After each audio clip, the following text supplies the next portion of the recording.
Hello दोस्तों, story Aditya YT में आपका स्वागत है। Rebirth of princess 2 part 4 chapter 31 साम्राज्य का निमंत्रण। मैडम उर्वी के बर्ताव को जानकर नंदिनी को पहले से पता था कि वह समय रहते ही सारा पैसा भेज देंगे। उन लोगों को अपनी इज्जत बहुत प्यारी है। कि कुछ भी कहो, मैडम उर्वी है तो एक होशियार औरत। क्योंकि अगर वो होशियार नहीं होती तो वह प्रधानमंत्री की इकलौती बीवी नहीं होती और अपने बच्चों को ऐसे ऐश और आराम में उन्होंने इतना बड़ा नहीं किया होता सिर्फ अपने दम पर। कियारा बड़ी और समझदार है तो वह अपनी माँ का कहना मानती है। लेकिन नायरा में समझ नहीं है और उसे महल में बहुत प्यार से पाला गया है तो उसका व्यवहार खराब हो गया है और उसके परिवार की वजह से आज उर्वी इतनी ज्यादा मुसीबत में थी। लेकिन अगर मैडम उर्वी यह सोचती है कि यह अंत है तो वह पूरी तरीके से गलत है। ये तो सिर्फ शुरुआत थी, अभी और बहुत कुछ देखना तो बाकी है। आगे बहुत कुछ होगा। सारा पैसा सही है कुमारी? श्रीलिया ने गिनती करना बंद कर और अपना सर हिलाया।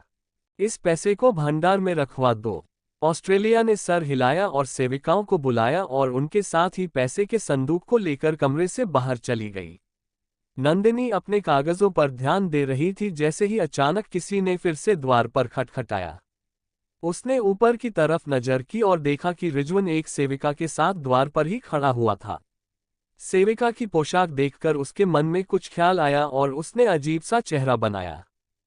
कुमारी, महल ने निमंत्रण भेजा है, रिजवन ने कहा। महल? नंदिनी ने रिजवान से पूछा और उसके बगल में खड़ी हुई सेविका को अजीब नजर से देखा।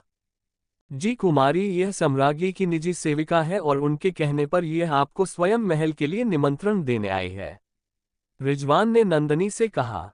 ओह, नंदिनी ने सर हिलाया। सेविका चलकर आगे की तरफ बढ़ी। कुमारी आशा, ये रहा मेरी सम्राज्ञी की तरफ से आपके लिए निमंत्रण।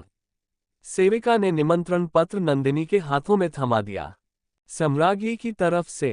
नंदिनी ने पत्र उठाया और उसे पढ़ने लगी। जी करी सम्राज्ञी को आपसे आदि लगाव हो गया है। उनके जन्मदिन समारोह के बाद वो आपको स्वयं महल में बुलाकर आपसे बातें करना चाहती थी, लेकिन कोई काम अचानक आ जाने की वजह से उन्हें मना करना पड़ा था। लेकिन आज उसके पास कोई भी ऐसा काम नहीं है और कुमारी आशा को महल में आमंत्रित भी करना चाहती है, सेविका ने काफी इज्जत से कहा। उसने नंदिनी के भाव जानने के लिए उसकी तरफ नजर की। ये देखकर चौंक गई कि निमंत्रण की खबर सुनकर नंदिनी न ही खुश थी और न ही घबराई हुई। ज्यादातर जब सम्राज्ञी किसी को अपने तरफ से निमंत्रण भेजती है तो या तो लोग उनसे बोलने के लिए बहुत खुश होते हैं या फिर बहुत घबराए हुए कि सम्राज्ञी ने उन्हें ऐसे खुद बोलकर क्यों बुलवाया है। लेकिन अपने सामने बैठी लकड़ी को देखकर उसे लग रहा था कि उसके कुछ तो गलत है। वो सम्राज्ञी की तरफ से निमंत्रण मिलने के बाद भी इतनी शांति से कैसे बैठी रोज सकती है? क्या होगा अगर मैं इस निमंत्रण को स्वीकार नहीं कर सकूं तो? नंदिनी ने निमंत्रण पत्र मेज पर रखे हुए सेविका से कहा। सेविका ने अपना सिर हिलाया। मेरी साम्राज्ञी ने कहा है कि ये निमंत्रण कोई आदेश नहीं है बल्कि उनके द्वारा की हुई एक विनती है। अगर कुमारी आशा महल नहीं आ पाएंगी तो वही ये बात समझ जाएंगी। साम्राज्ञी ने सेविका को पहले ही समझा दिया है कि कुमारी आशा से आने की जबरदस्ती करने की कोई जरूरत नहीं है। अगर वो नहीं आ पाएंगी तो भी उनसे पूरी इज्जत से बात करनी है। इसलिए नंदिनी के ऐसा सवाल करने पर भी सेविका किसी भी तरफ की गलत बात बोल या सोच भी नहीं सकती थी। नंदिनी ने काफी देर तक सामने खड़ी सेविका को बिना हिले घूरती रही। सेविका को इससे थोड़ा अजीब लग रहा था, जिस वजह से वो हल्का सा हिल रही थी। उसे ऐसा करते हुए देखकर नंदिनी मुस्कुराए। मैं अपनी साम्राज्य के निमंत्रण को कैसे माना कर सकती है? बिल्कुल, मैं आज ही आके साम्राज्य से महल में मिलती हूँ। सेविका को ये सुनकर काफी चैन मिला। मैं वापस जाकर सम्राज्ञी को ये बात बता देती हूँ। नंदिनी ने सिर हिलाया। श्री ध्वनि जी, कृपया आप सेविका को उसके काम के लिए उसे पुरस्कार दें। उसकी कोई जरूरत नहीं है कुमारी आशा, सेविका ने तभी माना कर दिया। मैं ये चाहती हूँ, मैं तुम्हें ये से ऐसे खाली हाथ कैसे जाने दे सकती हूँ? तुम ये साम्राज्य का निमंत्रण लेके आई थी और तुम सम्राज्ञी की खुद निजी सेविका हो तो मुझे भी थोड़ी इज्जत दिखानी चाहिए। नंदिनी ने सेविका से अच्छे से बात करते हुए कहा। आपका बहुत धन्यवाद कुमारी आशा, सेविका अपना सिर हिलाते हुए मुस्कुराए और रिजवन उसे अपने साथ लेके कमरे से बाहर चला गया। नंदिनी ने एक टक नजर से सम्राज्ञी के निमंत्रण पत्र को देखती जा रही थी जो उसके सामने वाली मेज पर रखा हुआ था। वाह, निमंत्रण, उसने गुस्से में कहा। वो उस पत्र को जब तक जला देना चाहती थी जब तक उसका कोई भी टुकड़ा रह जाए। वो चाहती थी कि इस पत्र को कागज के जलाकर वो राख में बदल दे। कोई नहीं जानता कि सम्राज्ञी किस तरफ की औरत है नंदिनी के सिवाय, क्योंकि नंदिनी की पुरानी जिंदगी में उनका एक बहुत बड़ा रिश्ता था। जो घाव उन लोगों के दिए हैं अब भी ताज़ा है और हर बार और भी ज्यादा खुल जाते हैं जब भी वो उनके चेहरे देखती है। अपनी आंखें बंद करके नंदिनी ने एक गहरी सांस ली और उसके दिमाग में पुराने समय की एक याद आ गई। ये बात है उसकी पार्थ से शादी के 1 महीने के बाद की। मारवी बहुत ज्यादा खुश थी कि आज उसका पार्थ की बीवी बनने का सपना पूरा हो गया था और वो उसकी बीवी बन गई थी इतनी सारी कठिनाइयां झेलने के बाद। लेकिन सुबह होते ही उससे सम्राज्ञी की तरफ से बुलवा लिया था और मारवी बहुत ज्यादा घबरा गई थी। सम्राज्ञी मारवी को ज्यादा पसंद नहीं करती थी और वो दोनों एक दूसरे के बिल्कुल भी करीब नहीं थे। जब वो अपनी नई सासू माँ से मिलने उनके कमरे में गई तो उसने देखा को से एक गुदगुदी कुर्सी पर लेटकर ऐश कर रही थी और बहुत सारी सबिकाएं उन के आसपास काम कर रही थी। चैप्टर 32 नंदिनी की पुरानी कठोर यादें। बात है उसकी पार्थ से शादी के 1 महीने के बाद की। मारवी बहुत ज्यादा खुश थी कि आज उसका पार्थ की बीवी बनने का सपना पूरा हो गया था और वो उसकी बीवी बन गई थी इतनी सारी कठिनाइयां झेलने के बाद। लेकिन सुबह होते ही उससे सम्राज्ञी की तरफ से बुलवा लिया था और मारवी बहुत ज्यादा घबरा गई थी। सम्राज्ञी मारवी को ज्यादा पसंद नहीं करती थी और वो दोनों एक दूसरे के बिल्कुल भी करीब नहीं थे। जब वो अपनी नई सासू माँ से मिलने उनके कमरे में गई तो उसने देखा को से एक गुदगुदी कुर्सी पर लेटकर ऐश कर रही थी और बहुत सारी सबिकाएं उनके आसपास काम कर रही थी। ओह, तुम यहाँ पर आ गई हो। आर्या ने उसकी तरफ देखा और अजीब सी आवाज निकाली। आर्या की आंखों ने उसे ऊपर से नीचे तक देखा। मुझे सच में अपने बेटे से ही पूछना है कि उसने तुम्हारे अंदर ऐसा क्या देखा कि तुमसे शादी करना चाहता था जबकि मैं तुम्हारे अंदर ऐसा एक भी गुण नहीं देख पा रही हूँ, सुंदर हो या आकर्षित हो।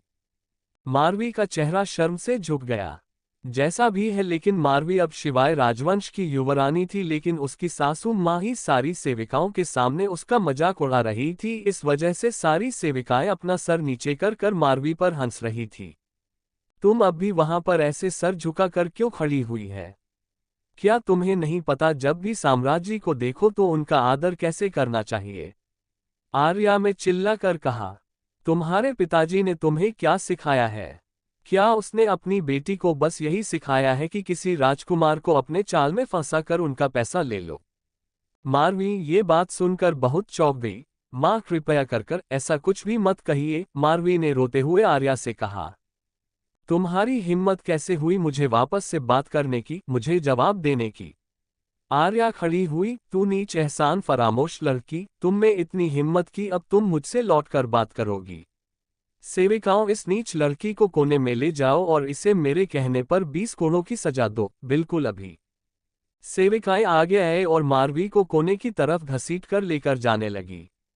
उनकी आंखों में मारवी के लिए बिल्कुल भी इज्जत नहीं थी, लेकिन वह उसकी तरफ ऐसे देख रहे थे कि इस समय गलती सिर्फ मारवी की ही हो। माँ, कृपया मुझे माफ कर दीजिए, मारवी ने चिल्लाते हुए कहा।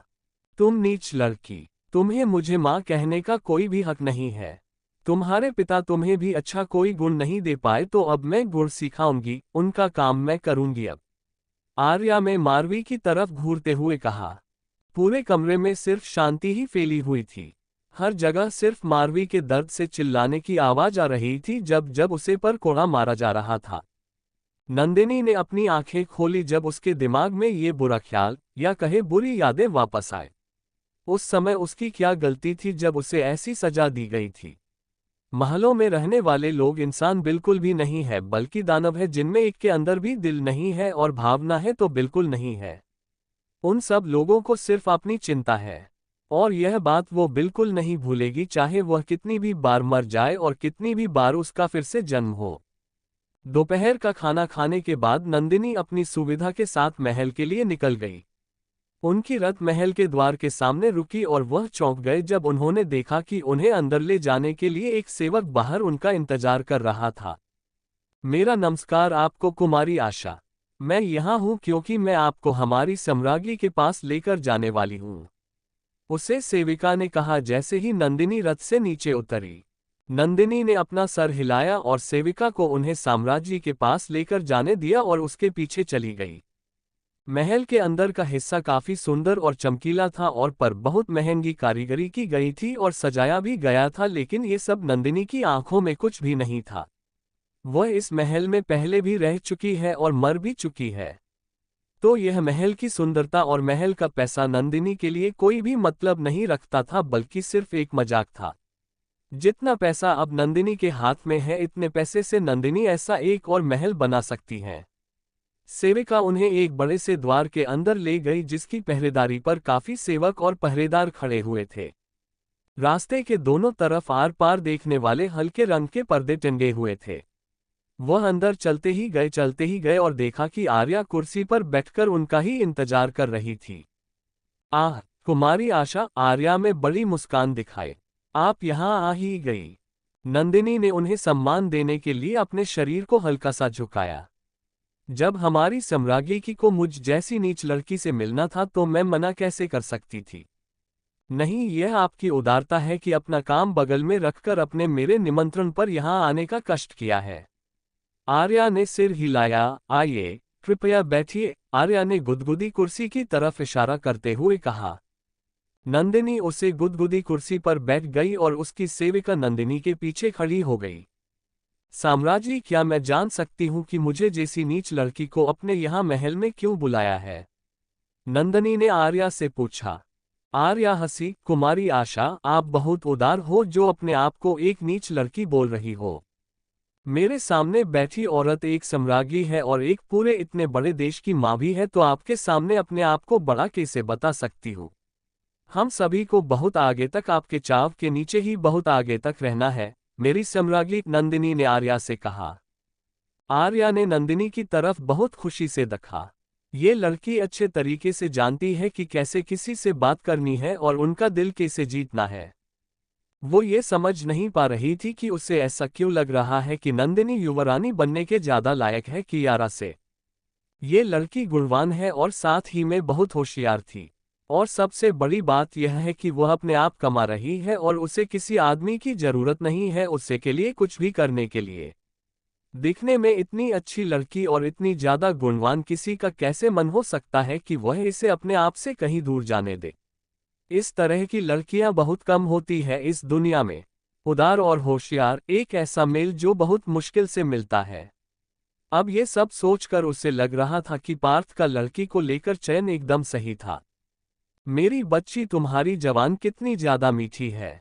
आर्या में अपना हाथ हिलाया। मेरे पास नए तरीके की चाय और कुछ पकवान है।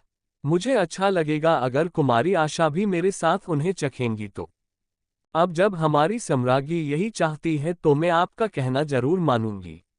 नंदिनी ने अपना सिर हिलाते हुए कहा। अब अगर यही बात है तो चलिए हम लोग बाहर बगीचे में चलते हैं, आर्या ने कहा और खड़ी हो गई। उसके पीछे नंदिनी भी खड़ी हो गई और आर्या के पीछे चल दी। वो लोग बगीचे में चले गए जहां पर चाय और पकवान पहले से ही सजे मेज पर रखे हुए थे और मेज एक पेड़ की छांव में रखी हुई थी। नंदिनी ने अपने आस पास दिया। यह आर्या की अपना समय बिताने के लिए मन पसंदीदा जगह थी। वो हमेशा अपने खास मेहमानों को ये बुलाकर उनसे बातें किया करती थी और उनका मनोरंजन किया करती थी। बगीचे के बगल में एक बहुत बड़ी जगह थी जहां बहुत सारे फूल खिले हुए थे और वहां का नज़ारा बहुत ज्यादा सुंदर लग रहा था। चाय और पकवान के लिए बहुत सुंदर मौसम, लेकिन वो यह नहीं था जो नंदिनी देखना चाहती थी। वो यहाँ आई थी ये जानने के लिए कि आर्या क्या करने की सोच रही है, और अब लग रहा है कि वो खुद सब कुछ अभी बताने ही वाली है। चैप्टर 33 युवराज से मुलाकात। आर्या ने नंदिनी की तरफ बहुत खुशी से देखा। ये लड़की अच्छे तरीके से जानती है कि कैसे किसी से बात करनी है और उनका दिल कैसे जीतना है। वो ये समझ नहीं पा रही थी कि उसे ऐसा क्यों लग रहा है कि नंदिनी युवरानी बनने के ज्यादा लायक है कियारा से। ये लड़की गुणवान है और साथ ही में बहुत होशियार थी। और सबसे बड़ी बात यह है कि वह अपने आप कमा रही है और उसे किसी आदमी की जरूरत नहीं है उससे के लिए कुछ भी करने के लिए। दिखने में इतनी अच्छी लड़की और इतनी ज्यादा गुणवान किसी का कैसे मन हो सकता है कि वह इसे अपने आप से कहीं दूर जाने दे। इस तरह की लड़कियां बहुत कम होती है इस दुनिया में। उदार और होशियार, एक ऐसा मेल जो बहुत मुश्किल से मिलता है। अब ये सब सोचकर उसे लग रहा था कि पार्थ का लड़की को लेकर चयन एकदम सही था। मेरी बच्ची, तुम्हारी जवान कितनी ज्यादा मीठी है। आर्या ने अपना हाथ हिलाया। मेरे पास नए तरीके की चाय और कुछ पकवान है। मुझे अच्छा लगेगा अगर कुमारी आशा भी मेरे साथ उन्हें चखेंगी तो। अब जब हमारी सम्राज्ञी यही चाहती है तो मैं आपका कहना जरूर मानूंगी। नंदिनी ने अपना सिर हिलाते हुए कहा। अब अगर यही बात है तो चलिए हम लोग बाहर बगीचे में चलते हैं, आर्या ने कहा और खड़ी हो गई। उसके पीछे नंदिनी भी खड़ी हो गई और आर्या के पीछे चल दी। वो लोग बगीचे में चले गए जहां पर चाय और पकवान पहले से ही सजे मेज पर रखे हुए थे और मेज एक पेड़ की छांव में रखी हुई थी। नंदिनी ने अपने आसपास दिया। यह आर्या की अपना समय बिताने के लिए मन पसंदीदा जगह थी। वो हमेशा अपने खास मेहमानों को ये बुलाकर उनसे बातें किया करती थी और उनका मनोरंजन किया करती थी। बगीचे के बगल में एक बहुत बड़ी जगह थी जहां बहुत सारे फूल खिले हुए थे और वहां का नज़ारा बहुत ज्यादा सुंदर लग रहा था। चाय और पकवान के लिए बहुत सुंदर मौसम, लेकिन वो यह नहीं था जो नंदिनी देखना चाहती थी। वो यहाँ आई थी ये जानने के लिए कि आर्या क्या करने की सोच रही है और अब लग रहा है कि वो खुद सब कुछ अभी बताने ही वाली है। नंदिनी ने अपने आसपास देखा। यह आर्या की अपना समय बिताने के लिए मन पसंदीदा जगह थी। वो हमेशा अपने खास मेहमानों को ये बुलाकर उनसे बातें किया करती थी और उनका मनोरंजन किया करती थी। बगीचे के बगल में एक बहुत बड़ी जगह थी जहां बहुत सारे फूल खिले हुए थे और वहां का नज़ारा बहुत ज्यादा सुंदर लग रहा था। चाय और पकवान के लिए बहुत सुंदर मौसम, लेकिन वो यह नहीं था जो नंदिनी देखना चाहती थी। वो यहाँ आई थी ये जानने के लिए कि आर्या क्या करने की सोच रही है और अब लग रहा है कि वो खुद सब कुछ अभी बताने ही वाली है। साम्राज्य जी, आपका बगीचा तो बहुत ज्यादा सुंदर है, नंदिनी ने आर्य से कहा जब वह अपनी अपनी खुशियों पर बैठ गई। आर्या मुस्कुराई। ये बगीचा मेरे राजा ने मेरे लिए बनवाया था जब हमारी शादी हुई थी। नंदिनी ने सिर हिलाया। बिल्कुल साम्राज्य जी, इससे ये पता चलता है कि वह आपको कितना ज्यादा पसंद करते हैं। वह शुरुआत के शादी के बाद के दिनों की बात है। आर्य अपना हाथ हिलाते हुए जोर से हंसी। लीजिए, एक बार स्वाद लेकर देखिए कुमारी आशा। आर्य ने चाय का एक कप नंदिनी की तरफ खींचका दिया। ये चमेली के फूल की हरी चाय है। ये चाय अभी बाजार में नहीं आई है और कुछ ही पानी है बिकी है। नंदिनी ने चाय के ऊपर से ढक्कन हटाया और उसकी खुशबू को सूंघा। चमेली के फूल की मीठी खुशबू नंदिनी के नाक में घुस गई। नंदिनी ने एक चाय का घूंट मारा और उसके स्वाद से उसका मुंह भर गया। ये बहुत हल्की और खुशबूदार है। मैं हरी चाय की पत्तियों का स्वाद चमेली के फूल की खुशबू के साथ महसूस कर सकती हूँ, नंदिनी ने कहा और चाय का कप फिर से मेज पर रखी हुई टेबल में रख दिया। आर्या मुस्कुराई। जैसा मैंने सोचा था कुमारी आशा, आपको तो चाय की भी काफी ज्यादा जानकारी है। मैं बहुत खुश हूं कि मैं आपको अपने साथ चाय पीने के लिए बुला लिया और इसका स्वाद लेने के लिए। नंदिनी सिर्फ मुस्कुराए और उसने कुछ भी नहीं कहा। बिल्कुल, उसे चाय के बारे में बहुत कुछ पता है। अपनी पिछली जिंदगी ने उसने हर एक पत्ते और मसाले की चाय पी है और उन सब का स्वाद उसे आज तक याद है। फर्क बस अक्सर इतना है कि वहां कोई उसके गुण नहीं देख पाता था क्योंकि सब उसे मिलकर परेशान ही करते रहते थे। कुमारी आशा, क्या आपके पास किसी की तरफ से कोई प्रस्ताव आया है? आर्या ने अचानक से पूछा। नहीं, नंदिनी ने साफ साफ बोल दिया। नंदिनी को समझ आ रहा था कि आर्य किस तरीके के प्रस्ताव की बात कर रही थी। आर्या मुस्कुराई। आर्य की आंखों में एक अलग तरह की खुशी चमक रही थी। आर्य का चेहरा देखकर नंदिनी का भी चेहरा अजीब बन गया, लेकिन फिर उसने इतना ध्यान नहीं दिया। मुझे लगता है जो भी आदमी तुमसे आगे आने वाले समय में शादी करेगा वह बहुत खुशनसीब होगा, आर्या ने मुस्कुराते हुए कहा। मेरी सम्राज्ञी, ये सोचने के लिए आप बहुत ज्यादा उदार हो। मैं एक साधारण लड़की हूं जो अपनी जिंदगी जीने की कोशिश कर रही है। नंदिनी ने जवाब दिया, तुम क्या बोल रही हो? आर्या ने हंसते हुए कहा, ये तो वो। माँ, किसी आदमी की आवाज ने उनकी बातों को बीच में ही रोक दिया। दोनों औरतों ने अपना चेहरा आवाज की तरफ मोड़ा और एक सुंदर चेहरा उनकी तरफ देखकर मुस्कुरा रहा था। वह आदमी बहुत ताकत शरीर में लेकर उनकी तरफ चलकर आ रहा था। आर्य की मुस्कान और भी ज्यादा बढ़ गई जबकि नंदिनी का चेहरा बन गया और मुस्कान गायब होगी। उसकी मुट्ठी बन गई और अचानक नंदिनी को समझ आ गया कि आर्य को उसका मैसेज चाय पर अचानक से बुलाने के पीछे क्या मकसद था। चैप्टर 34 आर्या की चाल। नंदिनी ने अपने आसपास देखा। यह आर्या की अपना समय बिताने के लिए मनपसंदीदा जगह थी। वो हमेशा अपने खास मेहमानों को ये बुलाकर उनसे बातें किया करती थी और उनका मनोरंजन किया करती थी।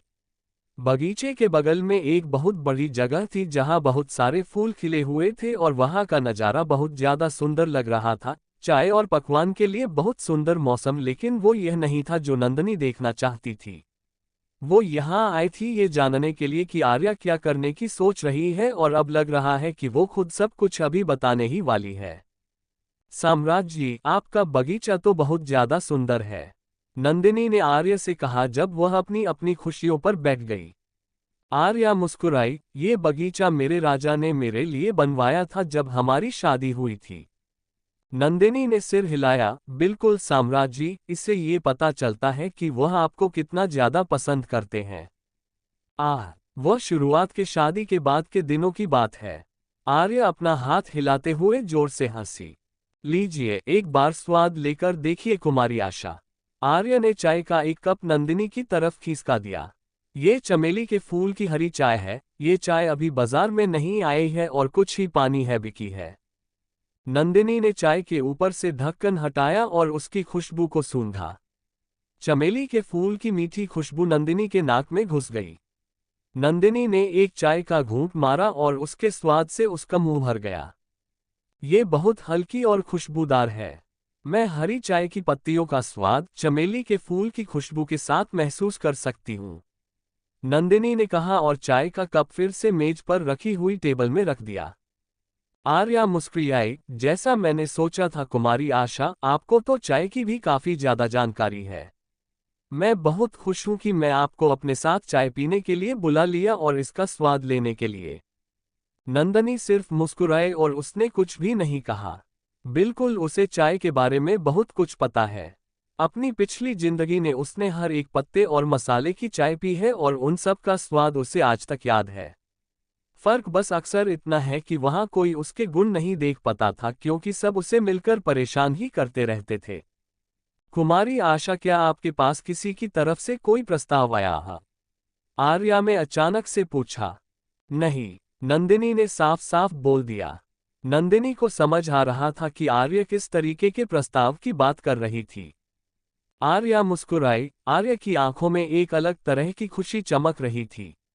आर्य का चेहरा देखकर नंदिनी का भी चेहरा अजीब बन गया, लेकिन फिर उसने इतना ध्यान नहीं दिया। मुझे लगता है जो भी आदमी तुमसे आगे आने वाले समय में शादी करेगा वह बहुत खुशनसीब होगा, आर्या ने मुस्कुराते हुए कहा। मेरी सम्राज्ञी, ये सोचने के लिए आप बहुत ज्यादा उदार हो। मैं एक साधारण लड़की हूं जो अपनी जिंदगी जीने की कोशिश कर रही है, नंदिनी ने जवाब दिया। तुम क्या बोल रही हो? आर्य ने हंसते हुए कहा, ये तो वो। माँ, किसी आदमी की आवाज ने उनकी बातों को बीच में ही रोक दिया। दोनों औरतों ने अपना चेहरा आवाज की तरफ मोड़ा और एक सुंदर चेहरा उनकी तरफ देखकर मुस्कुरा रहा था। वह आदमी बहुत ताकत शरीर में लेकर उनकी तरफ चलकर आ रहा था। आर्य की मुस्कान और भी ज्यादा बढ़ गई जबकि नंदिनी का चेहरा बन गया और मुस्कान गायब होगी। उसकी मुट्ठी बन गई और अचानक नंदिनी को समझ आ गया कि आर्य को उसका मैसेज चाय पर अचानक से बुलाने के पीछे क्या मकसद था। पार्थ मुस्कुराते हुए नंदिनी और आर्या की तरफ चलते हुए आ रहा था। उसने आज हरे रंग के कपड़े पहने हुए थे जिसकी वजह से वह काफी शांत स्वभाव का लग रहा था, लेकिन असलियत इससे बिल्कुल अलग थी। शिवाय राजवंश में उसे दिखने में बहुत ज्यादा सुंदर माना जाता था, इसलिए पूरे देश की जवान लड़कियां उसके पीछे पागल रहती है और मानो डे से उसकी ही पूजा करती है। लेकिन नंदिनी राजधानी की किसी और लड़की जैसी नहीं थी और वो ये सब देखे कि उसके पीछे पागल हो जाएगी। एक समय में वो उसकी बीवी थी और उसे किसी और से बहुत ज्यादा बेहतर तरीके से जानती है। ओह, युवराज आप भी यहाँ है। आर्या अपने बेटे को देख के मुस्कुराए। मैं यह आपके मनपसंदीदा पकवान व मिठाई लेके आया था जिसकी आपने मुझसे कही थी। लेकिन सेविकाएं ने कहा कि आप ये बगीचे में यहाँ का दृश्य देख रही है तो मैं आपसे मिलने यह आ गया। पार्थ ने जवाब दिया। अब तक ऐसा लग रहा था कि उसने नंदिनी को देखा नहीं था और अपनी माँ से ही बातें कर रहा था। नंदिनी ने भी बीच में कुछ भी नहीं बोला और शांति से अपनी चाय पी रही थी, बिना पार्थ की तरफ ध्यान दिए हुए। आर्या ने नंदिनी की तरफ देखा और मुस्कुराए। ओह, तुम मिठाई और पकवान ले आए। ये कैसा संयोग है कि मैंने आज ही कुमारी आशा को यह निमंत्रण देकर बुलवाया। तो अब जब तुम यहाँ ही गए हो तो कुछ देर कुमारी आशा का मन बटाओ और उनसे बातें करो। इतनी देर में मैं सारे पकवान और मिठाइयाँ उनकी जगह लगवा देती हूँ। आर्या खड़ी हुई। कुमारी आशा, मैं अभी थोड़ी देर में आती हूँ। जी जरूर सम्राजी जी, नंदिनी ने मुस्कुराकर कहा। पार्थ ने अपनी माँ की तरफ एक बार देखा और फिर नंदिनी की तरफ देखा। वो उस जगह बैठ गया कहाँ आर्या बैठी हुई थी और नंदिनी की तरफ देखकर बोला, कुमारी आशा आज काफी ज्यादा शांत लग रही है। उसने बात शुरू की।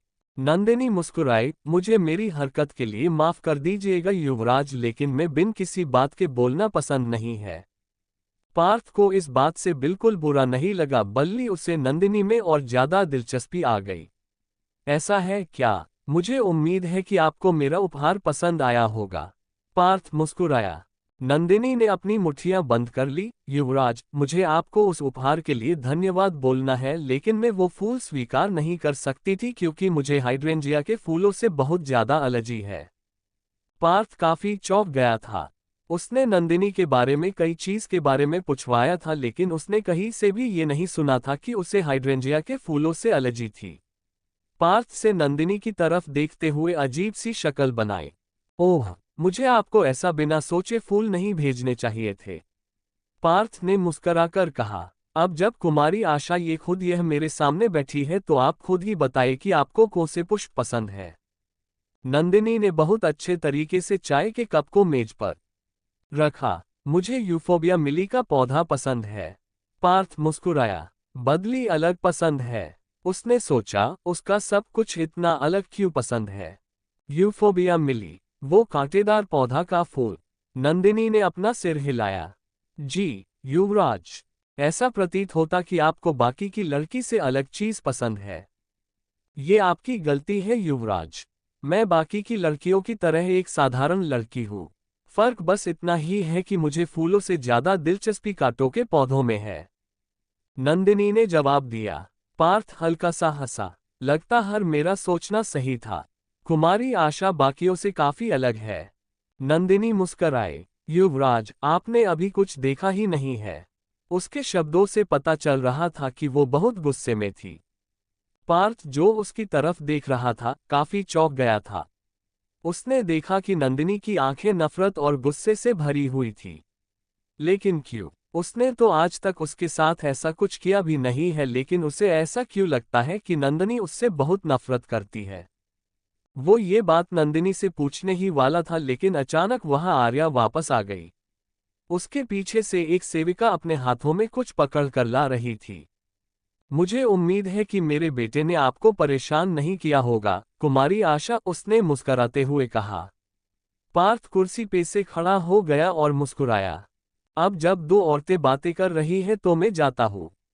कुछ मिठाइयाँ खाते जाइयो बेटा, आर्या ने कहा। मैं कभी और खा लूंगा माँ, अभी मेरा पास करने के लिए कुछ काम है। उसने हल्के से मना किया और वहां से चला गया। चैप्टर 35 महल में मुलाकात। मेरा बेटा काफी ज्यादा शांत है। मैं आशा करती हूँ उसने तुम्हें उबा न दिया हो, आर्या ने नंदिनी की तरफ मुड़ते हुए कहा। ये आप क्या कह रही है सम्राज्ञी जी? युवराज तो बहुत ज्यादा उदार और दयालु है। उनके बारे में वो भी मेरे जैसी नीच लड़की ऐसा सोच भी कैसे सकती है? नंदिनी ने आर्य की बात का जवाब देते हुए कहा। आप उदार हो कुमारी आशा, आर्या मुस्कुराए। ये चेरी से बना केक है जो को शिवाय के दक्षिणी हिस्से में बनता है। वो भोजनालय जो इसे बनाता है उसे पास कुछ गिनती का ही सामान होता है। मुझे मीठा खाना बहुत पसंद है, तो जब भी युवराज कहीं बाहर जाते हैं तो वो मेरे लिए ये लेकर आए हैं। आज भी ऐसा ही हुआ। अब जब कुमारी आशा ये पर है तो मैं चाहती हूँ कि आप इसे चखकर बताएं कि कैसा है। आर्या ने प्लेट में रखा केक नंदिनी की तरफ खिसका दिया। नंदिनी ने केक को तरफ देखा और मुस्कुराए। सम्राज्ञी नंदिनी के एक विनम्र रिश्ता बनाने की कोशिश कर रही थी, ये तो साफ पता चल रहा था, लेकिन फिर उनका नंदिनी को ऐसे अचानक महल निमंत्रण देके बुलाना, उनका इस सब के पीछे कोई तो और छुपा हुआ मकसद है। पहले वो नंदिनी के साथ एक कोमल रिश्ता बनाने की कोशिश कर रही थी और अब वो अपने बेटे के गुणों और क्षमता को दिखाने की कोशिश कर रही है। नंदिनी को अंदर ही अंदर घिन महसूस हो गई। सच में पार्थ कियारा से शादी करने वाला है और यह उसकी मां उसे नंदिनी के साथ करवाने की कोशिश कर रही है। इनका लालच बहुत ज्यादा ऊपर है। वो सब कुछ पाना चाहते हैं जो कुछ भी उनके रास्ते में होगा। आपका धन्यवाद सम्राज्ञी। नंदिनी ने एक छोटा टुकड़ा उठाया और उसे चखा। इसकी मिठास मेरे मुंह में जाते ही घुल गई। सम्राज्ञी आपका सच में स्वाद बहुत अच्छा है, नंदिनी की तारीफ करते हुए कहा। आर्या मुस्कुराए। वो उस लड़की को पसंद करने लगी है। इतनी ज्यादा होशियार और बड़ी का आदर करना भी जानती है। उसने धीरे से सिर हिलाया जबकि उसकी आंखों में संतुष्टि झलक रही थी। सम्राज्ञी जी, अब काफी देर हो गई है। मुझे वापस जाकर कुछ काम भी संभालना है। अगर आपकी की अनुमति हो तो मैं। बिल्कुल, मुझे पता है कि आप एक व्यस्त रहने वाली इंसान है। चिंता मत कीजिए, मैं आपको अब यहाँ नहीं रखूंगी और आपको आपका काम करने से रोकूंगी, आर्या ने जल्दी से कहा। नंदिनी ने सिर हिलाया। आपका धन्यवाद सम्राज्ञी जी, अब मैं निकलती हूँ। नमस्कार। नंदिनी खड़ी हुई और जाने से पहले एक बार आर्या के सामने अपना सिर झुकाया। आर्या भी मुस्कुराए और खड़ी हुई। उसने नंदिनी को मुस्कुराते हुए जाते देखा और एक बार जब नंदिनी वहां से चली और नजर में नहीं दिखी, एक और इंसान आर्या के पास आकर खड़ा हो गया। आप क्या सोच रही हैं माँ? आर्या मुड़ी और अपने बेटे की तरफ देखने लगी। मुझे ये लड़की काफी ज्यादा पसंद आई। तुम्हारी उससे बात कैसी चल रही है? क्या बात कोई आगे बढ़ी? पार्थ ने अपना सिर हिलाया। ये बहुत अलग है माँ, ये बाकी की लड़कियों की तरह बिल्कुल नहीं है जो मेरी एक मुस्कान देखकर पिघल जाती है। ऐसा लगता है मुझे नंदिनी को जीतने के लिए कुछ अलग तरीके का इस्तेमाल करना पड़ेगा, क्योंकि उसके जैसी लकड़ियां सिर्फ सुंदर चेहरा या मुस्कान देख के किसी को पसंद नहीं करती। मुझे पता है मेरा बेटा कुछ भी जीत सकता है अगर वो चाहे तो, पर ये बात मत भूलना कि कियारा भी तुम्हारी प्राथमिकता है। मैं कुछ नहीं कहूंगी अगर तुम नंदिनी से भी शादी करना चाहोगे, लेकिन तुम्हें कियारा का भी ध्यान रखना होगा। वो हमारे देश के प्रधानमंत्री की बेटी है और तुम्हें ये भी भूलना चाहिए कि उनका देश में बहुत बड़ा पद है। पार्थ ने सिर हिलाया। मैं सब कुछ याद रखूंगा माँ, आप चिंता कर कीजिए। अच्छी बात है। तुम्हारे पिताजी को तुम्हारी शादी से बहुत ज्यादा उम्मीदें हैं। वो प्रधानमंत्री को इस शादी के जरिए अपने काबू में रखने वाले हैं, आर्या ने पार्थ से कहा। जी माँ, मैं इस बात का ख्याल रखूंगा और सब कुछ संभाल लूंगा। ये शादी तो होकर रहेगी, कुछ भी हो जाए बिना किसी रुकावट के, पार्थ ने अपनी माँ से कहा। आर्या में सिर हिलाया और मुस्कुराए। एक बार कियारा अगर युवरानी बन गई तो फिर तुम जिससे भी शादी करने चाहते हो कर लेना, और बाद में कियारा अगर चाहे भी तो कि शादी ना हो तो भी उसे तुम्हारी बात माननी होगी। पार्थ ने सिर हिलाया। मुझे याद दिलाने के आपका धन्यवाद माँ। नंदिनी बहुत ज्यादा गुस्से में थी जब वो साम्राज्य के महल से बाहर निकल रही थी। ये माँ और बेटे की जोड़ी तो बहुत ज्यादा गिरे हुए है। उन्हें क्या लगता है उसे समझ नहीं आ रहा कि वो दोनों क्या करने की कोशिश कर रहे थे। क्या उन्होंने उसे कोई बेवकूफ समझ रखा है? वो कमीने। नंदिनी गुस्से का चेहरा लेकर बहुत जल्दी चल रही थी। विधि उसका पीछा करने की कोशिश कर रही थी, लेकिन वो नंदिनी की तरह इतनी जल्दी नहीं चल पा रही थी। महल के कई सारे रास्ते को नंदिनी बिल्कुल नहीं जानती थी, तो वो उल्टी तरफ के कोने से मुड़ गई और बिना जाने उसी तरफ चलने लगी। अपने गुस्से में उसने नहीं देखा कि सामने से कोई उसकी तरफ चलता हुआ आ रहा था और फिर वो उस इंसान से टकरा गई। क्या उसके शब्द उसके गले में ही रह गए जब उसने देखा कि एक जाना पहचाना चेहरा उसकी तरफ देख रहा था। वो दोनों जमीन पर गिरे हुए थे और इस बार नंदिनी उसके नीचे गिरी हुई थी। नंदिनी जो भी बोलने वाली थी वो सन उसके गले में ही रह गया और उसके मुंह से एक भी शब्द नहीं निकाल रहा था। क्या तुम मुझे इतना पसंद करती हो कि तुम अपने आप को रोक नहीं पाती और मेरे ऊपर कूद जाती हो जब भी तुम्हें कोई अवसर मिलता है? उसकी ठंडी आवाज से नंदिनी कपकपा गई। उसे समझ नहीं आ रहा था कि वो बार बार इस आदमी से क्यों टकरा जाती है। हमेशा उसे गलत समय में ही सामने क्यों आना होता है। कृपया करके इतना ज्यादा मत सोचिए राजकुमार, मेरा ऐसा कोई भी इरादा नहीं है। नंदिनी ने शांति से बोलने की कोशिश की लेकिन उसकी आवाज से गुस्से झलक रहा था। ओह, इसलिए तुम फिर मुझसे आकर टकरा गईं। उसने आपका सिर टेढ़ा करके बोला। मैं थोड़ी जल्दी में थी राजकुमार, कृपया मुझे माफ कर दीजिए आपको आता हुआ न देखने के लिए। छोटी लड़की, तुम बार बार मेरा अपमान करती हो और हर बार सिर्फ माफी मांगना चाहती हो और चाहती हो कि मैं सब भूल जाऊं। उसने नंदिनी की तरफ देखते हुए बोला। नंदिनी बहुत जोर से अपने सामने खड़े आदमी को मारना चाहती थी। ऐसा कैसे हुआ कि उसने उसका अपमान कर दिया और उसे खुद जी पता नहीं चला। कुमारी, कुमारी, विधि उनकी तरफ भागकर आ रही थी नंदिनी को आवाज देते हुए। नंदिनी ने उसे अपने ऊपर से हटाने की कोशिश की लेकिन बहुत ताकतवर था और नंदिनी से बिल्कुल भी नहीं हिला। इस बात से नंदिनी चिढ़ गई और बोली, राजकुमार। मानिक मुस्कुराया। उसे नंदिनी के चेहरे पर ये गुस्से और चिढ़ने का भाव बहुत ज्यादा अच्छा लग रहा था। उसकी आंखों की वो आग जब वो उसकी तरफ देख रही थी वो उसे बहुत ज्यादा दिलचस्प लग रही थी। नंदिनी को उसे धक्का देते हुए देखकर उसे काफी ज्यादा हंसी आ रहा थी। थोड़ी देर बाद वो हटा और उसके ऊपर से खड़ा हो गया और नंदिनी को उठाने के लिए उसका हाथ पकड़ लिया और उसे अपने साथ खड़ा कर दिया। कुमारी, आप इतनी ज्यादा जल्दी क्यों चलती है? विधि हाफते हुए नंदिनी के पास पहुंची। नंदिनी ने विधि की तरफ देखा और फिर मानिक की तरफ अपनी नजरें घुमा दी। उसने अजीब सा चेहरा बनाया और फिर जल्दी से चली गई जबकि विधि उसके पीछे भाग गई। मानिक ने अपने हाथों को अपने सीने पे मोड़कर नंदिनी को जाते हुए देखा रहा था। जेन उसके पीछे आकर खड़ा हो गया। राजकुमार, ये यहाँ महल में किनसे मिली थी? मानिक ने जेन से पूछा। कुमारी यहाँ साम्राज्य से मिलने आई थी। सम्राज्ञी ने उनकी दुकान पे उनके लिए निमंत्रण भेजा था कुछ घंटों पहले। तो अब वो आगे कदम ले रहा है। ओह, मेरे राजकुमार, ऐसा लगता है कि युवराज पार्थ कुमारी का ध्यान अपनी तरफ करने की कोशिश कर रहे हैं।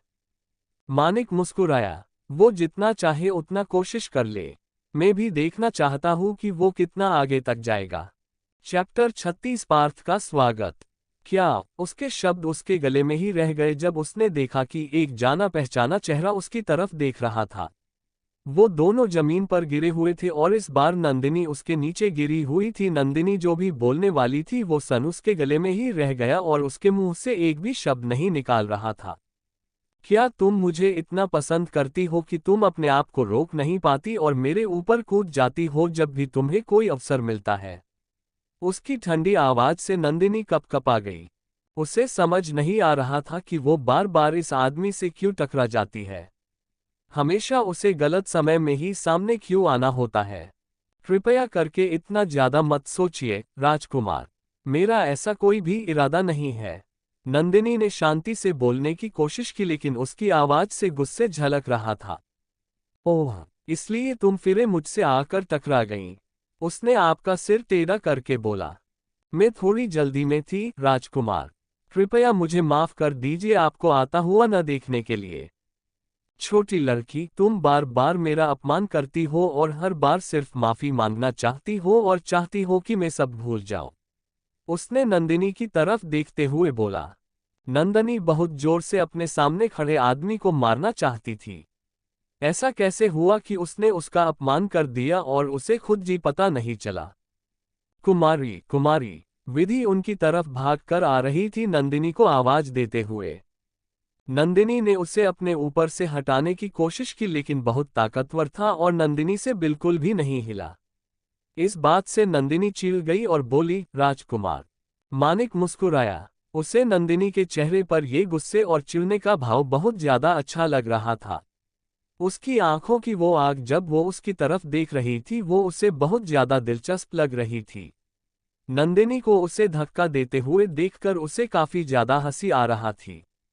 थोड़ी देर बाद वो हटा और उसके ऊपर से खड़ा हो गया और नंदिनी को उठाने के लिए उसका हाथ पकड़ लिया और उसे अपने साथ खड़ा कर दिया।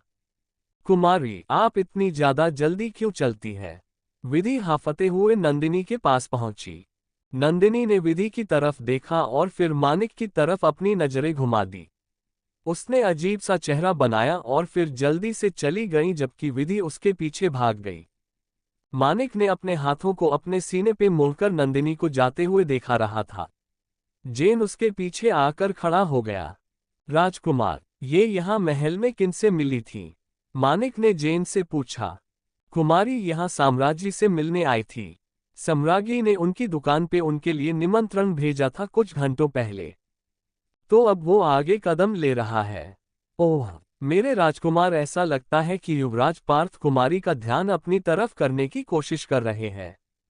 मानिक मुस्कुराया। वो जितना चाहे उतना कोशिश कर ले। मैं भी देखना चाहता हूं कि वो कितना आगे तक जाएगा। अगले दिन पार्थ प्रधानमंत्री की महल गया। वह प्रधानमंत्री के पूरे परिवार के लिए काफी सारे उपाय लेकर गया था और जब वह अपनी रात से उतरा तो उसके इंतजार में पूरा परिवार द्वार पर ही खड़ा था जिससे कि वह सब उसका स्वागत कर सकें। युवराज, कृपया अंदर आइए, प्रधानमंत्री पूर्व ने कहा पार्थ की तरफ मुस्कुराते हुए और उसे महल के अंदर लाते हुए। यहां तक कि बूढ़ा सानंद भी उस समय महल में मौजूद था। वह काफी कमजोर था और अभी एक पहियादार कुर्सी पर बैठा हुआ था, इसीलिए वह खुद चलकर राजकुमार का स्वागत करने के लिए बाहर नहीं जा सकता था। युवराज, कृपया मुझे माफ कर दीजिए, मैं आपका स्वागत करने के लिए स्वयं बाहर नहीं आ पाया। सानंद ने एक माफी वाली मुस्कान दिखाते हुए कहा। कृपया आप ऐसा मत कहिए, आप हमारे पूरे राजधानी में सबसे ज्यादा इज्जत वाले इंसान हैं और सबसे ज्यादा बड़े भी हैं। आपके ही योगदान की वजह से शिवाय अभी बहुत ज्यादा आगे बढ़ रहा है। आप इन सब औपचारिकताओं के बारे में चिंता मत कीजिए, पार्थ ने मुस्कुराकर सानंद से कहा। युवराज बहुत उदार और दयालु है इसलिए ऐसा बोल रहे हैं, सानंद ने हल्के से मुस्कुरा कर कहा। सम्राट बहुत अच्छे से जानते हैं कि अपने बच्चों को अच्छी परवरिश कैसे दी जाए। आप देश के अगले सम्राट बनने के बिल्कुल लायक है, सानंद ने पार्थ की तारीफ करते हुए मुस्कुरा कर कहा। युवराज, जब कियारा को पता चला कि आप यहाँ खाना खाने के लिए आ रहे हैं, जब से वह आपके लिए खाना बनाने में बहुत ज्यादा व्यस्त है। मुझे आशा है कि आपको उसके हाथ का बना हुआ खाना पसंद आएगा। मैडम उर्वी ने हल्की सी मुस्कान के साथ पार्थ से कहा। पार्थ ने अपना सिर हिलाया। बिल्कुल कुमारी, कियारा काफी होशियार और गुडवानन है, ऐसा तो हो ही नहीं सकता कि मुझे उनके हाथ का बना हुआ खाना पसंद ना आए। मैडम उर्वी ने खुशी में मुस्कुराते हुए अपना सर हिलाया। कुछ समय बाद युवराज उसके दामाद बनने वाले हैं और यह शादी हो जाने के बाद उनके परिवार का नाम शाही परिवार के नाम से जुड़ जाएगा। तो जब आने वाले समय में कियारा शिवाय की साम्राज्य बनेगी, हमारे परिवार को भी बहुत ज्यादा फायदा होगा। हमारे परिवार की इज्जत और ज्यादा बढ़ जाएगी। युवराज, इस तरफ आइए, मैडम उर्वी ने उन सबको भोजन करने वाले कमरे की तरफ इशारा करते हुए कहा। कियारा वही उसे कमरे में खड़ी हुई थी और सारी चीजों को संभाल रही थी। जब उसने लोगों के आने के कदमों की आवाज सुनी तब वह द्वारा की तरफ मुड़ी और मुस्काने लगी। युवराज को मेरा नमस्कार, कियारा ने सर झुकाया। कुमारी कियारा, आप सबको ये सारी औपचारिकताएं करने की कोई भी जरूरत नहीं है, पार्थ ने अपना हाथ हिलाते हुए कहा। कियारा अपने आप को रोक नहीं पाए और मुस्कुराने लगी। युवराज बहुत दयालु है, धन्यवाद युवराज। अब जब हम सभी यहाँ आ ही गए हैं तो पहले बैठ जाते हैं। युवराज, इस तरफ बैठिए, पूर्व ने पार्थ को कुर्सियां दिखाते हुए कहा। एक बार जब सारे लोग कुर्सियों पर अपनी जगह बैठ गए तो काफी सारी सेविकाएं बाहर आए और उन्होंने सबको खाना परोसा। मैंने सुना है कि युवराज को खाने में सबसे ज्यादा पसंद पका हुआ मुर्गा आता है। तो सिर्फ आज आपके लिए कियारा सुबह से रसोई में लगी हुई थी और आपकी मनपसंद का खाना बना रही थी, मैडम उर्वी ने अपनी बेटी की तारीफ करते हुए कहा। कुमारी कियारा को खाना बनाना भी आता है? पार्थ ने पूछा। मैडम उर्वी ने सिर हिलाया।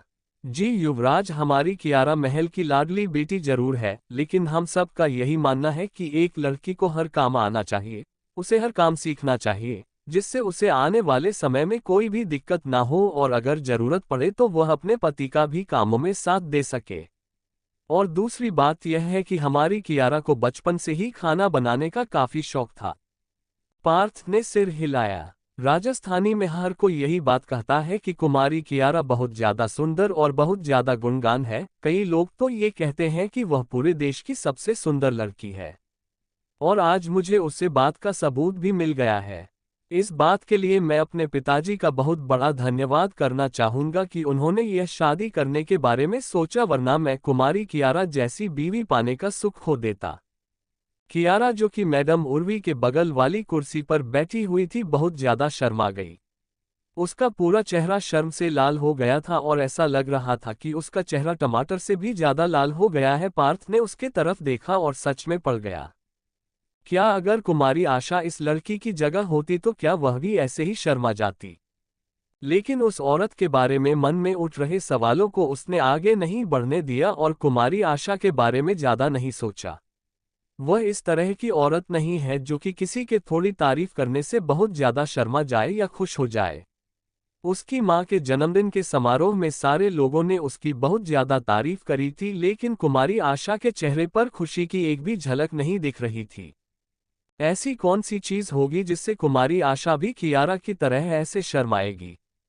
युवराज, पार्थ ने मुड़कर देखा और पाया कि प्रधानमंत्री पूर्व उसे आवाज दे रहा था।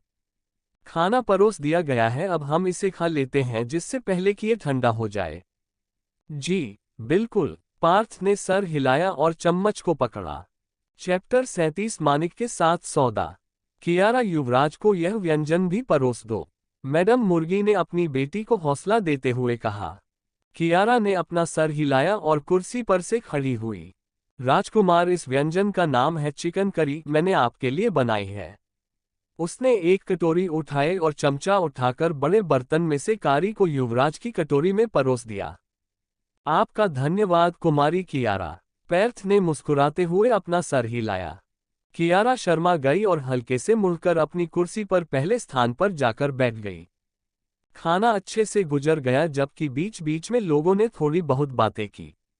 पूरब और पूर्वी काफी ज्यादा खुश थे कि युवराज उनको अपना ध्यान और समय दे रहे हैं, सबसे ज्यादा कियारा के लिए। वह लोग चाहते थे कि पार्थ और कियारा एक दूसरे को अच्छे से जानने लगे और आसानी से बातें करें। थोड़ी देर बाद कियारा पथ को अपने पीछे वाले बगीचे में ले गई अपने फूलों के संग्रह को दिखाने के लिए। वह जानती थी कि पथ को फूल काफी ज्यादा पसंद है, तो उसने अपने आप को भी फूलों में व्यस्त कर लिया। कुमारी कियारा, मैं आपके लिए कुछ उपहार लाया था, अगर आपको कोई भी परेशानी ना हो तो मैं हूं यहाँ पर मंगा सकता हूँ, पार्थ ने कहा जैसे ही वह दोनों बगीचे के द्वार की तरफ पहुंचे। ये तो मेरा सौभाग्य युवराज कि आप मेरे लिए कोई उपहार लेकर आए हैं, कियारा ने शर्माते हुए बोला।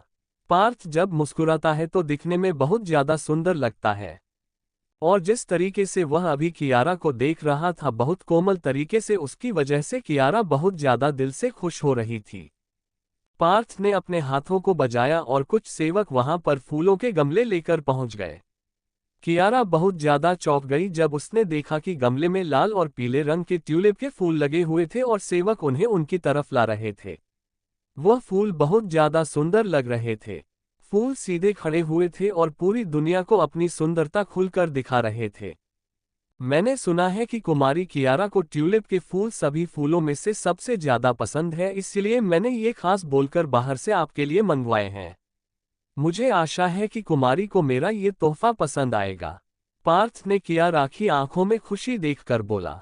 कियारा मुस्कुराई, ये फूल तो बहुत ज्यादा सुंदर है युवराज, मुझे ये बहुत पसंद आए, कितने कोमल और खूबसूरत है। कियारा ने अपना सर हिलाते हुए खुशी से कहा। युवराज को यह फूल काफी ज्यादा महंगे पड़े होंगे, मैंने सुना है कि इस तरीके के ट्यूलिप के फूल बहुत ज्यादा महंगे आते हैं। पैसे की आप चिंता मत कीजिए, पैसा कुछ भी नहीं है जब तक आपको मेरा उपहार पसंद आए, पार्थ ने मुस्कुराकर कहा। आपकी खुशी कुछ सोने के सिक्कों से कई ज्यादा मूल्यवान है। कियारा के दिल में कुछ हुआ। कुछ सोने के सिक्के। क्या युवराज उसे खुश करने के लिए इतने महंगे फूल खरीद कर लाए थे? उसे अपनी आंखों पर विश्वास नहीं हो रहा था। वह अपने आप को बहुत ज्यादा खुश नसीब महसूस कर रही थी कि वह पूरे देश के सबसे अच्छे दिखने वाले आदमी के साथ शादी करने वाली थी। वह इतनी ज्यादा खुश थी कि अपने आप को रोक नहीं पाए और जोरों से मुस्कुरा दी। आपका धन्यवाद युवराज। मैं भी आपको अपने बगीचे में से कुछ सुंदर फूल दिखाना चाहूंगी जो मुझे बहुत ज्यादा पसंद है। क्या हम चले युवराज? जी, चलते हैं। पार्थ में सर हिलाया और अपने आदमियों को इशारा दिया कि पौधों को अंदर ले आए। कियारा मुस्कुराए और पलटकर अपने सामने का द्वार खोल दिया और अंदर चली गई। पार्थ ने उसका पीछा किया और अपने ही दिमाग में कुछ सोचने लगा। सिर्फ कुछ सोने के सिक्के और उन्होंने कुमारी कियारा का दिल जीत लिया। और दूसरी तरफ उसने अपने पसंदीदा फूल उस लड़की को भेजे और उसने बिना कोई दया दिखाए फूलों के सारे गमले को दुकान के बाहर फेंक दिया। उसका दिल जीतना इतना ज्यादा मुश्किल क्यों है उसे समझ नहीं आ रहा था, जबकि वह बाकी लड़कियों का दिल ऐसे ही कुछ सिक्कों में जीत सकता था। रेशम के धागों की दुकान में। मैंने सुना है कि युवराज आज सुबह प्रधानमंत्री पूरब के महल गए थे और यह भी पता चला कि वह अपने साथ कई सारे उपहार ले गए थे वहां देने के लिए। रिजवन ने आकर नंदिनी से कहा। ओह! नंदिनी ने रिजवन की तरफ ऊपर देखा। उपहार? जी, मैंने सुना कि एक के बाद एक बड़े बड़े संदूक अंदर लेकर जाए जा रहे थे और कई सारे ट्यूलिप के फूलों के गमले भी देखे जा सकते थे। नंदिनी मुस्कुराए। वो उन लोगों की तरफ अपना रास्ता बनाने की कोशिश कर रहा है। ट्यूलिप के फूलों के कुछ गमले। ओह! ऐसा लगता है कि माँ और बेटा दोनों अब शतरंज के खेल में आगे बढ़ने लगे हैं। कौन ये बात नहीं जानता कि कियारा को ट्यूलिप का फूल बहुत ज्यादा पसंद है और सबसे ज्यादा उनसे उसे प्रशंसा मिलती है। पार्थ एक बहुत बड़ा कमीना है जो अच्छे से जानता है कि किसी औरत का दिल कैसे जीत जाए। वह इन कामों में बहुत ज्यादा माहिर हो गया है। और दूसरी बात कि कियारा भी बहुत ज्यादा लालची है, तो इन दोनों की जोड़ी बहुत अच्छी बनेगी। कुमारी। नंदिनी ने अपना सिर हिलाया। श्री ध्वनि, क्या आप किसी ऐसे सिपाही को जानते हैं जो कि प्रधानमंत्री के महल में बिना किसी के जाने खुल जाए और वहां से बचकर बिना किसी चोट के वापस भी आ जाए? प्रधानमंत्री के महल में बहुत ही ज्यादा सुरक्षा लगी हुई है, तो उसके अंदर घुसना बहुत ज्यादा मुश्किल हो सकता है। कुछ ही सिपाही अंदर घुसकर बाहर वापस आ सकते हैं जो कि बहुत ज्यादा कड़ी मेहनत करते हो। ऐसे सिपाही अलग तरह के होते हैं जो कि ऐसे काम करने के लिए तैयार किए जाते हो। लेकिन ऐसे सिपाहियों को हम दिन या रात कभी भी देख नहीं सकते हैं, क्योंकि ऐसे सिपाही ज्यादातर हमारे यहाँ युवराज और राजकुमार इस्तेमाल करते हैं। नंदिनी ने चेहरा बनाया। उसे सच में एक ऐसे सिपाही की बहुत ज्यादा जरूरत है, लेकिन उसे ऐसा सिपाही मिलेगा कहाँ से? ठीक है, ये बात को जाने दो। क्या तुमने वह किया जो मैंने तुमसे पूछा था? जी, अपने साथ श्रीलिया को भी ले जाओ। जी। रिजवान सर हिलाकर कमरे से बाहर चला गया और नंदिनी फिर सोच में पड़ गई। उसके दिमाग में सिर्फ यही ख्याल आ रहे थे कि वह अपने लिए एक ऐसा सिपाही कहाँ से ढूंढे जो कि प्रधान के महल में घुसकर वापस बाहर आ सके, क्योंकि उसे कुछ ऐसा काम करना है जो कि वह अकेले नहीं कर सकती और किसी ऐसे आदमी से करवाना है जो कि कहीं भी पकड़ा ना जाए, एकदम परछाई की तरह हो कि काम हो जाए और कोई उसे देखे बिना। अब नंदिनी अपने बिस्तर वाले कमरे में वापस आ गई थी। आज वह अपने घर में थी, लेकिन उसने फिर भी शिवानी को पूरे दिन में बिल्कुल भी नहीं देखा था। सेवकों ने बोला कि आज शिवानी दीदी कहीं बाहर गई थी, इसलिए उन्होंने जल्दी खाकर जल्दी सोने की सोच। मोमबत्तियां जल रही थी और नंदिनी अपनी किताबों के सामने बैठकर एक किताब पढ़ रही थी और ये सब बातें भी सोच रही थी। आज दुकान में ज्यादा काम नहीं था और दुकान से खरीदने वाले लोगों की भी संख्या दिन ब दिन बहुत ज्यादा बढ़ रही थी। उसे विश्वास था कि कुछ महीनों में वह अपनी दुकान को और भी ज्यादा बढ़ा सकती थी, जिससे देश के हर कोने में हर कोई उसकी दुकान को पहचानेगा। वह इतनी ज्यादा सोच में डूबी हुई थी कि उसने ध्यान ही नहीं दिया कि एक परछाई उसके कमरे में अंदर आकर खड़ी हुई थी। तुम इतनी गहराई से क्या सोच रही हो? नंदिनी बहुत ज्यादा चौंक गई जब उसने एक ठंडी आवाज अपने कानों में आई हुई सुनी। अचानक से अपनी कुर्सी से खड़ी हुई और देखा कि खिड़की के कोने से सटकर वह आदमी खड़ा हुआ था और उसी की तरफ देख रहा था। उसने अपने होठों को बंद कर लिया। राजकुमार, आप यहाँ पर क्या कर रहे हैं? उसने नहीं सोचा था कि वह यहाँ पर भी आ जाएगा। मानिक ने उसकी तरफ देखा। क्यों? तुम्हें लगा कि तुम वहां से भगाकर यहाँ आ जाओगी तो मैं अपना उधार लेने तुमसे वापस नहीं आऊंगा। उद्धरण चिन्ह। मैं भाग नहीं आई थी। नंदिनी ने मानिक की तरफ घूरते हुए कहा। जो भी है। वो वहां से हटा और चलकर अपने पास पड़ी गुदगुदे लंबी कुर्सी पर बैठ गया। मैं यहाँ सिर्फ ये पूछने आया हूं कि तुम अपना उधार कैसे चुकाना चाहोगी। उधार? राजकुमार, शायद आपको कोई गलतफहमी हुई है। आपका मेरे ऊपर कोई भी उधार नहीं है जहां तक मुझे याद है और मैं जानती हूं।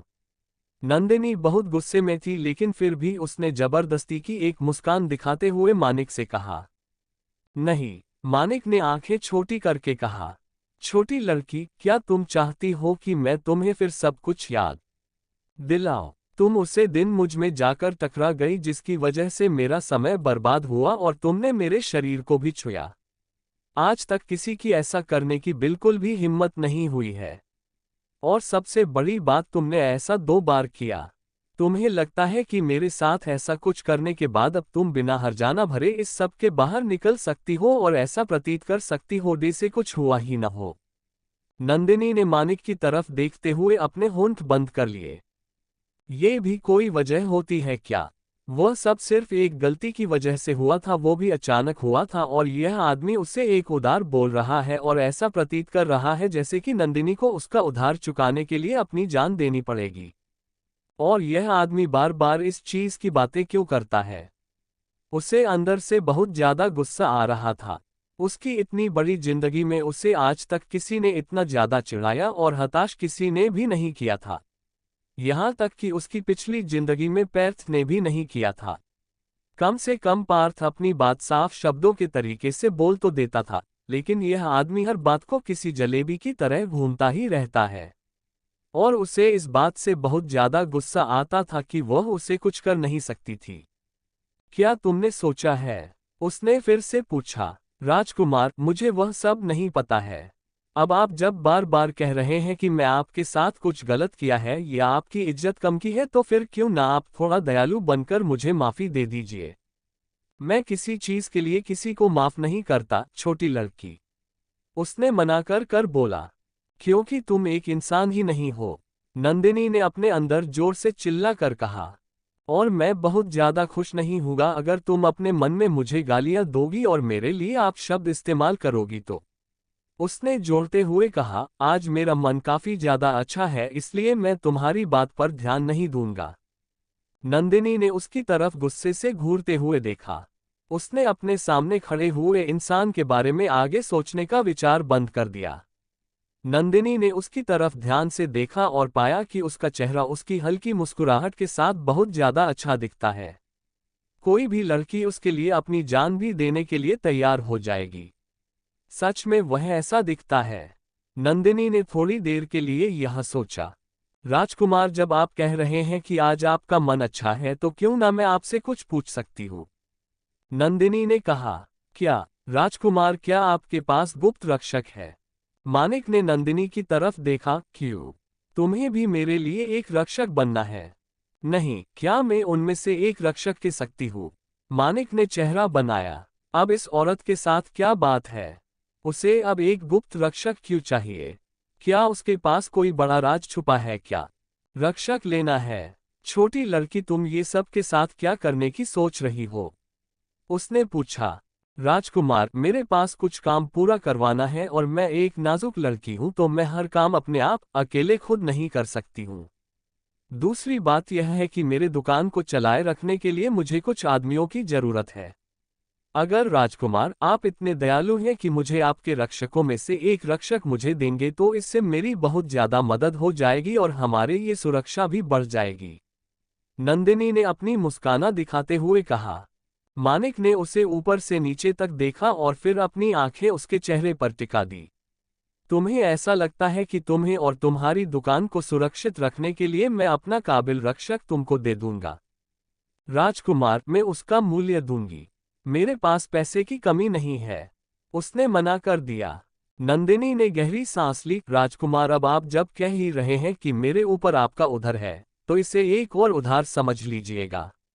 जब समय आएगा तो मैं राजकुमार के लिए वह एक काम करूंगी जो आप कहेंगे और बिल्कुल भी मना नहीं करूंगी। मानिक मुस्कुराया। एक काम? तुमने कहा, तुम बोल रही हो कि मेरे साथ एक सौदा कर रही हो, छोटी लड़की। जी युवराज, अगर आपको अच्छा लगे तो। मानिक जोर से हंसा। उसकी आंखें नंदिनी को घूर रही थी और उन आंखों में कुछ अलग ही दिख रहा था। छोटी लड़की, तुम अच्छे से जानती हो कि बात कैसे करते हैं। मैं अपना वादा कभी भी नहीं तोड़ूंगी राजकुमार। हाँ, अगर तुम तोड़ना भी चाहोगी तो भी नहीं तोड़ पाओगे, क्योंकि अब तुमने मुझसे बोल दिया है। मानिक ने ताली बजाई और एक आदमी अचानक से कमरे में आ गया जो कि काले रंग के कपड़े पहने हुए था। इसका नाम जूडिथ है। उसने सिर्फ इतना ही कहा। नंदिनी पहले तो बहुत ज्यादा चौंक गई थी। वो सिर्फ अपना भाग्य आजमा रही थी, लेकिन उसे ऐसा नहीं लगा था कि मानिक सच में उसकी बात मान लेगा और अपना एक रक्षक उसे दे देगा। मानिक कुर्सी से खड़ा हुआ और रक्षक के कान में कुछ कहा और अंधेरे में कहीं गायब हो गया। नंदिनी ने अपनी पालक झपकाए और फिर रक्षक की तरफ देखा। युवराज ने तुम्हारे कानों में क्या कहा? नंदिनी ने रक्षक से पूछा। कि मैं वही करूं जो आप कहे, रक्षक ने जवाब दिया। नंदिनी ने अपने हाथ सीने पे मोड़ और मुस्कुराए। चैप्टर 38 उर्वी की सीख। कियारा अपने कमरे में बैठे सुंदर ट्यूलिप के फूलों को देखकर कान से काम मुस्कुरा रही थी। उसने फूल की पत्तियां छुई और देखा कि बहुत नाजुक और कोमल है। वो अपनी खुशी को संभाल नहीं पा रही थी जो उसके दिल में जोर जोर से फूटकर बाहर आ रही थी। इतने समय के बाद भी उसे अब भी ये विश्वास नहीं हो रहा था कि युवराज ने खुद आकर उसे ऐसा सुंदर और महंगा उपहार दिया है, और वो भी उसके पसंद का। उसे भी पता था कि युवराज को कैसे पता चला कि कियारा को सबसे ज्यादा ट्यूलिप के फूल पसंद थे, लेकिन वो खुश थी कि उन्हें ये बात पता थी और वो उसके लिए ये फूल लेकर आए। कुछ दिन पहले जब उसने सुना था कि युवराज ने नंदिनी के लिए उसकी दुकान में अपने मन पसंदीदा फूल भेजे हैं, तो वो बहुत दुखी हो गई थी और गुस्सा भी, लेकिन अब उसका सारा गुस्सा हवा में उड़ गया था। न वो बहुत खुश थी और फूलों को ही देखती जा रहा थी। मुझे पता है युवराज मुझे भी पसंद करते हैं। अगर ऐसा नहीं होता तो वो खुद मेरे लिए फूल लाने का काम क्यों लेते और फिर उन्हें लेके ये भी आए। कियारा के मुस्कुरा कर कहा। ये सारे फूल तो बहुत ज्यादा सुंदर है। उसने फूलों की तरफ देखते हुए फिर से अपने आप से बड़बड़ाया। ऐसा लग रहा था कि वो उन्हें जितना भी देखे उसका मन नहीं भरेगा। कियारा, मैडम उर्वी ने उसे आवाज दी। जैसे ही वो अपनी बेटी के कमरे में अंदर आ गई, कियारा ने अपना सिर घुमाया और अपनी माँ को तरफ देखने लगी। माँ, बहुत देर हो चुकी है, तुम अभी तक जागी क्यों हुई हो? मैडम उर्वी ने कियारा से पूछा। माँ, मैं नहीं सो सकती हूँ। मुझे नहीं लगता कि आज मैं बिल्कुल सो भी पाऊंगी। कियारा मुस्कुराए। क्यों, क्या हुआ? क्या तुम्हारी तबीयत ठीक नहीं है? मैडम उर्वी ने शक्ल बनाए हुए कहा। नहीं माँ, चिंता मत कीजिए, मुझे कुछ भी नहीं हुआ है। मैं बस आज बहुत ज्यादा खुश हूँ। पहले तो मैडम उर्वी ने अजीब सा चेहरा बनाया, लेकिन जब उसकी नज़र उन सुंदर ट्यूलिप फूलों के गमलों पे पड़ी उसे सब समझ आ गया। ओह, कितने सुंदर है ये सभी फूल। तुम इन्हें खरीद कर कब लेके आए? माँ, मैं नहीं खरीद कर लाए इन्हें, बल्कि ये युवराज की तरफ से मेरे लिए एक उपहार है। कियारा ने शर्माते हुए कहा। युवराज? मजाक? उर्वी बहुत चौंक गई। ये बात उसे पता थी कि वो बाकी सभी लोगों के लिए अलग अलग तरह के उपहार लेते, लेकिन उसे ये नहीं सोचा था कि वो कियारा के लिए ऐसे अलग से फूल लेकर आएंगे, वो भी बिल्कुल उसके मनपसंद के। जी हाँ, कियारा ने अपना सिर हिलाया। युवराज ने कहा कि ये वो खुद जाकर लेके आए हैं, बहुत दूर से, सिर्फ मुझे देने के लिए। माँ, मुझे अब भी विश्वास नहीं हो रहा कि युवराज मुझे इतने अच्छे से सत्कार कर रहे हैं। कियारा ने अपनी माँ का हाथ पकड़ते हुए कहा।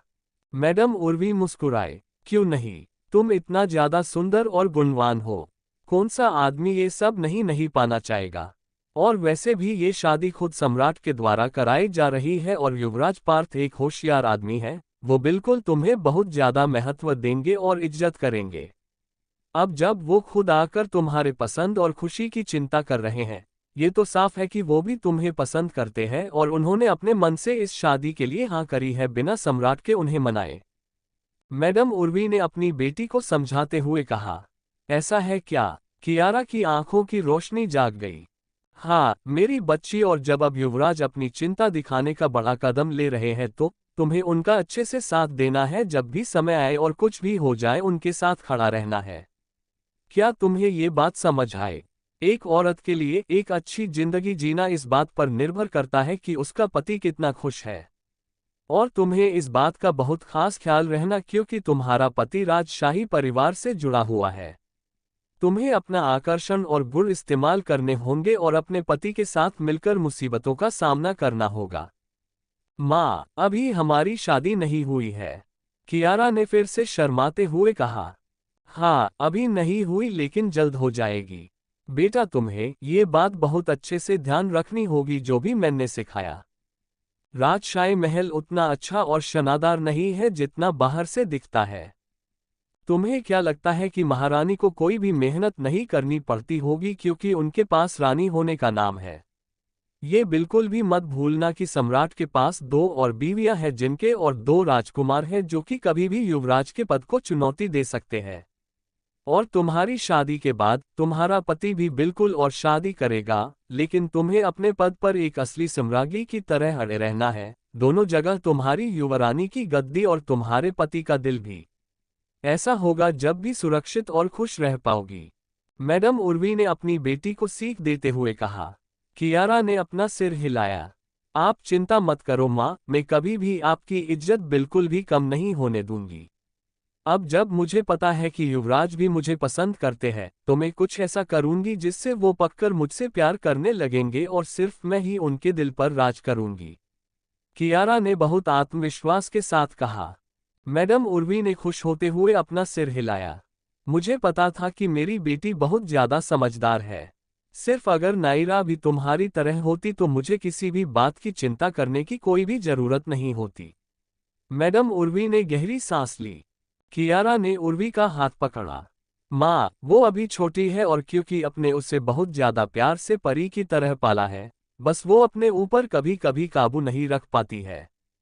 और वैसे भी जो कुछ भी उस दिन हुआ उसमें सिर्फ नायरा की ही गलती नहीं थी। नंदिनी का भी उसमें उतना ही हिस्सा था। वो प्रधानमंत्री के महल को चोट पहुंचाने के बारे में सोच भी कैसे सकती है, जिन्होंने उसे बचपन से इतना बड़ा किया है। जब से वो पैदा हुई तब से वो एक औरत है और फिर भी देखो उसका व्यवहार कितना ज्यादा आक्रामक है। मुझे आश्चर्य होगा कि कौन सा बेवकूफ आदमी उससे आने वाले समय में शादी करेगा। आहार वो ऐसे ही बर्ताव करती रही तो। मैडम उर्वी ने सिर हिलाया। मुझे पता है, वो नीच चुड़ैल बहुत ज्यादा आक्रामक बन गई है जब से उसके हाथ में थोड़ा पैसा आया है। लेकिन तुम चिंता मत करो, अभी उसका समय अच्छा चल रहा और उसका भाग्य उसके साथ है, इसलिए वो ऐसा व्यवहार कर रही है। लेकिन ऐसा समय भी आएगा जब शतरंज के पैदे मेरे हाथों में होंगे और फिर मैं बताऊंगी कि वो आज की तरह कैसे इतनी आक्रामक रहती है। माँ, आपको उसके बारे में कुछ तो सोचना पड़ेगा। पता नहीं क्यों लेकिन मुझसे ऐसा महसूस होता है कि युवराज को अब भी उसमें काफी दिलचस्पी है। मैं हार किसी को सहन कर सकती जी, बस उसे नहीं। मैं ये बात कभी भी स्वीकार नहीं कर पाएंगी अगर मेरे युवराज उसे एक रखेल बनाकर महल ले आएंगे तो। कियारा ने अपनी मां से कहा क्योंकि वो घबरा रही थी। उर्वी ने कियारा का कंधा थपथपाया। चिंता मत करो, जैसा मैंने अभी तुमसे कहा युवराज बेवकूफ नहीं है। अगर वो ऐसा करना भी चाहेंगे तो भी उन्हें ऐसा करने से पहले तुमसे शादी करनी होगी। ये बात अच्छे से याद रखना कि जब तक तुम्हारे पद और युवराज पर अच्छी पकड़ रहेगी तब तक उसके जैसी नीच लड़की तुम्हारा कुछ भी नहीं कर पाएगी। अगर तुम चाहोगी तो तुम उसे अपनी सेविका भी बना सकती हो। और वैसे भी उस समय तक युवराज को उस चीज से बिल्कुल भी फर्क नहीं पड़ेगा क्योंकि जब तक उन्हें उसका शरीर मिल चुका होगा। क्योंकि अंत में आदमी को पता होता कि किसके ऊपर किसे चुना जाए। और युवराज भी एक आदमी ही है बाकियों को तरह। कियारा को ये बात सुनकर शांति मिली। वो मुस्कुराए और अपना सिर हिलाया। उसने फिर से फूलों की तरफ देखा। वो सिर्फ मोमबत्ती की रोशनी में भी बहुत ज्यादा सुंदर लग रहे थे। अब काफी ज्यादा देर हो गई है, तुम अपनी नींद नहीं छोड़ सकती हो और तुम फूलों की देखभाल और चिंता कल भी कर सकती हो, मतलब दिन में। मैडम उर्वी ने हंसकर कहा। माँ, कियारा शर्माए, ऐसा इतनी रात तक जागना अच्छा नहीं है। तुम अपनी स्वास्थ्य पर इतनी कठोर नहीं हो सकती हो। जी माँ, मैं जा रही हूँ, तुम भी जाकर सो जाओ। ठीक है। चैप्टर 39 कियारा का डर। मैडम उर्वी ने सिर हिलाया। मुझे पता है, वो नीच चुड़ैल बहुत ज्यादा आक्रामक बन गई है जब से उसके हाथ में थोड़ा पैसा आया है। लेकिन तुम चिंता मत करो, अभी उसका समय अच्छा चल रहा और उसका भाग्य उसके साथ है, इसलिए वो ऐसा व्यवहार कर रही है। लेकिन ऐसा समय भी आएगा जब शतरंज के पैदे मेरे हाथों में होंगे और फिर मैं बताऊंगी कि वो आज की तरह कैसे इतनी आक्रामक रहती है। माँ, आपको उसके बारे में कुछ तो सोचना पड़ेगा।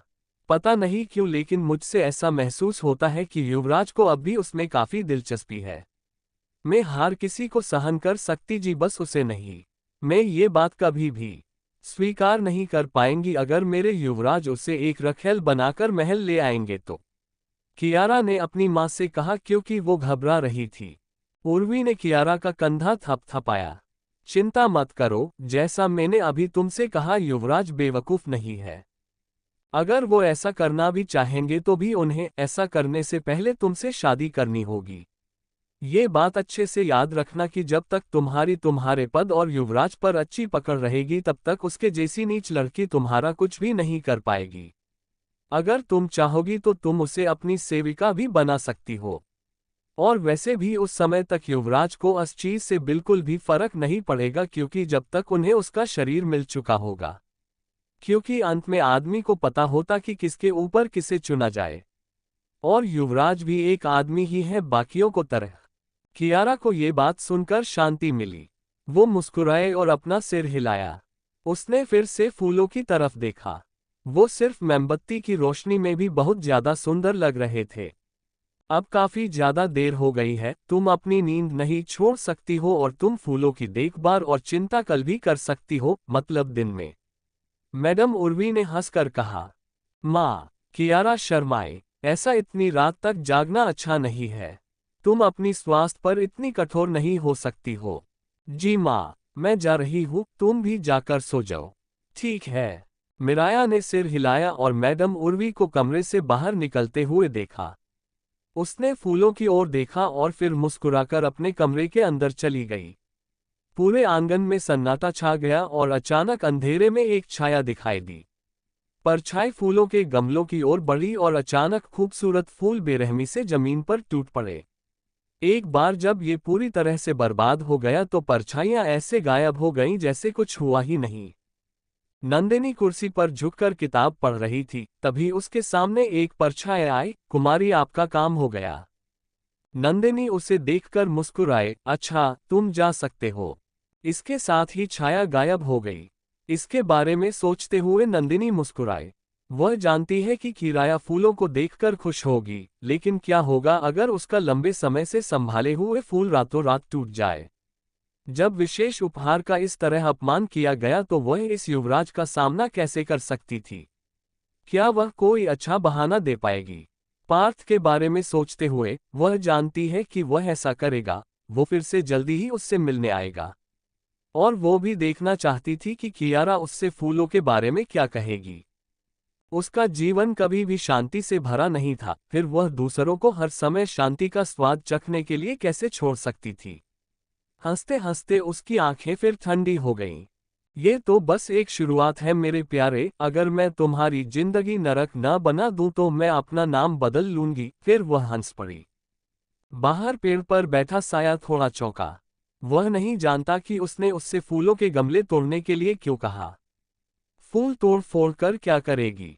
लेकिन जब उसने अचानक उसकी पागल हंसी सुनी तो वह आश्चर्यचकित रह गया।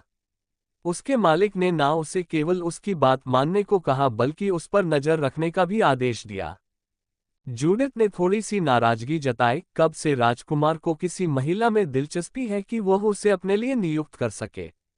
वह दूसरे राजकुमार के अधीन सबसे गुप्त रक्षक था और फिर भी वह पेड़ पर बैठा एक लड़की को देख रहा है। उसके जीवन में ऐसा कैसे हो गया। वह बहुत बुरी तरह विलाप करना चाहता है। अगली सुबह किराया उठी तो तरोताजा महसूस कर रही थी। उसके पास अपने लिए सबसे अच्छी रात थी। सुबह का काम जल्दी जल्दी खत्म करके वह खुले आंगन में फूलों देखने चली गई। वह निश्चित रूप से इसका अच्छे से ख्याल रखेंगी, क्योंकि ये फूल युवराज ने उसे दिए हैं, इसलिए वह इसे दिल से संजोकर रखेगी।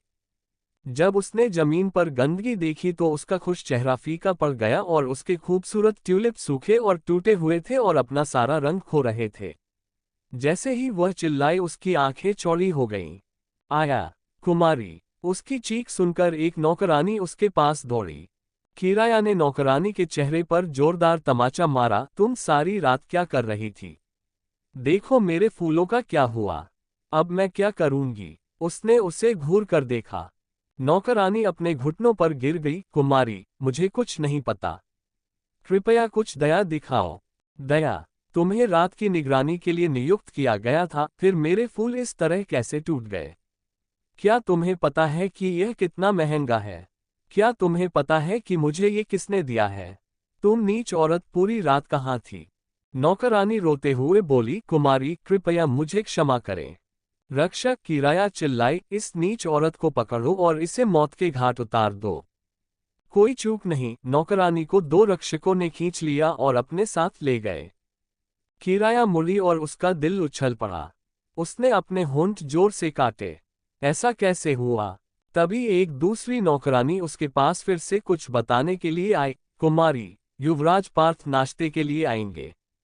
क्या? किराया सदमे में उछल पड़ी। उसका दिल तेजी से धड़क रहा था क्योंकि डर उसके शरीर में रेंग रहा था। युवराज आज फिर से खाने पे आ रहे हैं। अगर वह फूल देखने को कहेंगे तो वह क्या करेगी? ये फूल हर जगह पाए जाने वाली चीज नहीं है। चिंता ने उसके दिल में घर कर लिया। अब मैं आगे क्या करूं? चैप्टर 40 फूलों का सच। प्रधानमंत्री के महल ने बिल्कुल सुबह आए युवराज पार्थ का स्वागत किया। युवराज के ये का कारज सम्राज्ञी आर्या था, जिन्होंने कियारा के लिए कुछ उपहार भेजे थे। क्योंकि युवराज को दोपहर तक राजधानी से बाहर जाना था, उसने सूचित किया कि वह सुबह तक उपहार भेज देगा, इसलिए प्रधानमंत्री पूर्व ने नाश्ता करने का सुझाव दिया। मैडम उर्वी तब तक मुस्कुरा रही थी जब तक कि उनके गालों पर चोट नहीं लग गई। युवराज का बार बार प्रधानमंत्री के महल आने का मतलब है कि वह इस शादी को ध्यान में रख रहे हैं और किराया के साथ समय बिताना चाहते हैं। इस तरह मियारा जरूर उसका दिल जीत लेगी और शादी के बाद उस पर राज करेगी।